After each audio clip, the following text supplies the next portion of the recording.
My cousin used to work at a police station, and this incident is about one of his colleagues' experiences. One day, he received a call from a gas station worker that he had been robbed, and the robbery escaped shortly before he called the police. He asked the worker if he could describe the suspect, and to his surprise, he said that the person was in fact a woman. "With a white dress, and she has very long dark hair, and also she was beautiful," he said. "At first she came to ask for help because she got lost in the middle of the night. So I went to the office looking for my boss and told him what had happened. We then went back to the cashier together, but when we came in, she was no longer there, and all the banknotes were also not in the cash box." Since he was the only one on duty that night, he headed to the spot of the incident right away.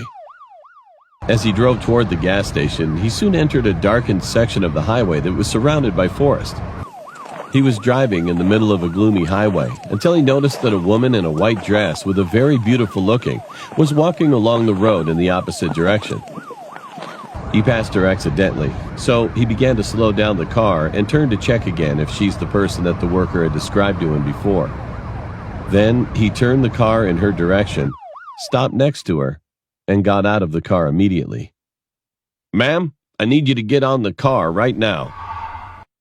As they were driving to the police station, he asked her some basic questions like why she had to steal the money or something else. However, the woman didn't say any word to all the questions while she was sitting in the back seat. She just looked at one point all the time until they arrived at the police station. Her behavior was pretty weird, so he thought that the woman might have some kind of mental problem.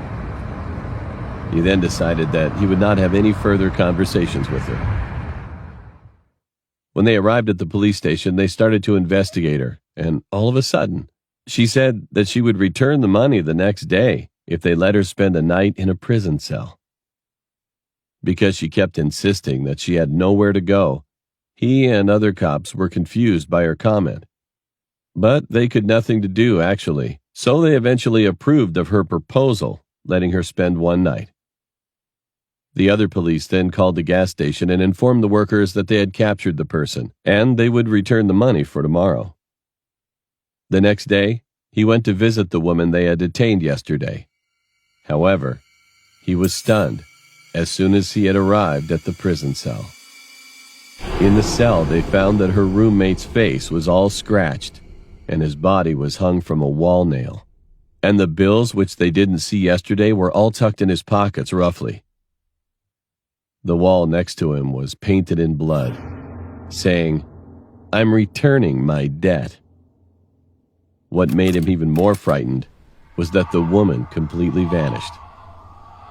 He went to the director, informed this, and they had a search around the area widely, but she was nowhere. Even today, everyone in the police is traumatized by this incident. And that's what my cousin told me. How could anyone escape from a prison cell avoiding the cameras recording or anything? Eventually, they never found out what had happened that day and where she is now.